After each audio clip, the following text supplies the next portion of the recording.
I have some steamed potatoes here. I thought I would do some potato cakes with herbs in them. I thought it would look nice on the breakfast plate. I've got an awful feeling I'm setting myself up for a fall though, because I'm not sure about potatoes in the United States. Yeah, I've no idea. Because, you know, we're looking for those lovely flowery Irish ones, and I've got roosters here. Yeah. I better put a call in. Do they have roosters? Definitely. We get planting some out the back garden. But did I not hear they had some Irish potatoes brought over or something? Did somebody plant Irish potatoes? Or attempt? No? Attempt, definitely. Ah.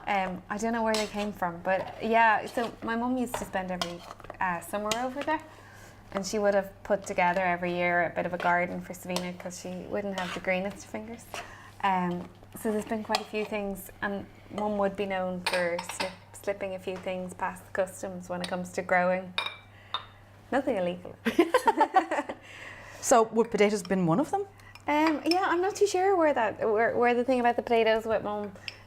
But yeah, she's also known for bringing things this way.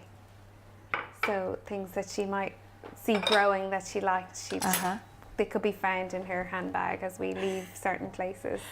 Yeah, so she'd be known to be trying to plant a few things to make it taste a bit better. But so she tried to bring a taste of Portland back to Ireland as well? Quite often, yeah. And especially the flowers. She loved her garden. Oh. So you could be found with a few things. If you went to any nice gardens and Mum would see something that she thought looked a bit pretty, she'd have it in her handbag before you could say anything. So does Savina get back to Ireland much? Not enough. We always did it the opposite way. I guess when they went, having 2 kids, it just started getting quite expensive for them to come home. So me and Mum used to go out to them an awful lot. So once, if not twice a year. But I think for Savina and Brendan, the trips home were harder. Oh, So yeah. Yeah. it wasn't a real holiday. You're going to see so many people, and as soon as you see them to catch up, you're saying goodbye again. So Yeah. they were always kind of more of an emotional thing. And probably quite tiring as well by the time you catch Really, up on everybody yeah. and all your friends and family. And of course it's Dublin and Limerick, so you have a Yeah. lot of ground to cover. Yeah. So we'd be travelling around a lot. But yeah, so they'd come home for all the important stuff, weddings and birthdays, anything like that. So yeah, they've been home a few times over the years. The one thing we still can bring though is smoked salmon, which is nice, but they do have amazing salmon over there as well. So Okay. didn't bring it as much. So there's very little I can really bring with me, isn't there? To get ahead of the game. We have been known to put the odd bag of flour in our bags to just make it easier, but that's cheating really. Nobody will know. That sounds like a great idea. Okay, so in here I have my potatoes, I have my salt and pepper, herbs, and I'm just putting in a bit of egg and some butter, and I'm going to see how I get on.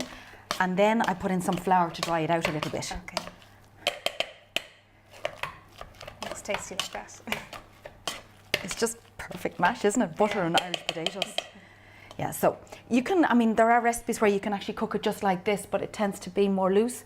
So by adding the bit of flour in, it's bringing it together into kind of more scone-like.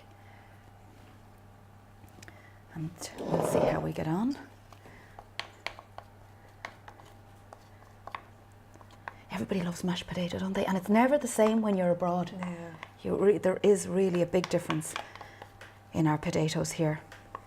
And if anybody should know about potatoes, it's definitely the Irish. My mum made amazing roast potatoes, but every mum makes amazing roast potatoes, don't they? How did she do it? Did she heat the oil first, or did she use duck fat, or So, did it go in with the roast? It went in just after the roast. So she'd take the roast chicken out and then she'd put them in on top of it. 'cause And it's she'd all put the those oven up caramelised really bits. high so you get all the gooey bits. Yeah. The gooey bits all stick Yeah. to the potatoes. Oh, that's the best. So this is kind of like a dough. It's not unlike your scone mix, really. Yeah. So all we need to do now is make another mess on your counter, and we'll pop it out here. I do clean up afterwards, I promise. Great. I'm not going to leave the place in a mess. And then you pop it out like this, and another bit of flour on it. So it's quite like a dough, it's quite warm. And you shape it and you flatten it. And then we have our cutter. and have that here. And again, cutter goes into a bit of flour and off you go like that, you see? And then they just get pan fried off. I think they might be nice. You know, and I make a nice size. I'll match probably the size of your scones, just a nice small they're size. nice and not too big, yeah. Yeah. And it was just to really give them a taste of home with the potatoes, you know. The butter. Yeah.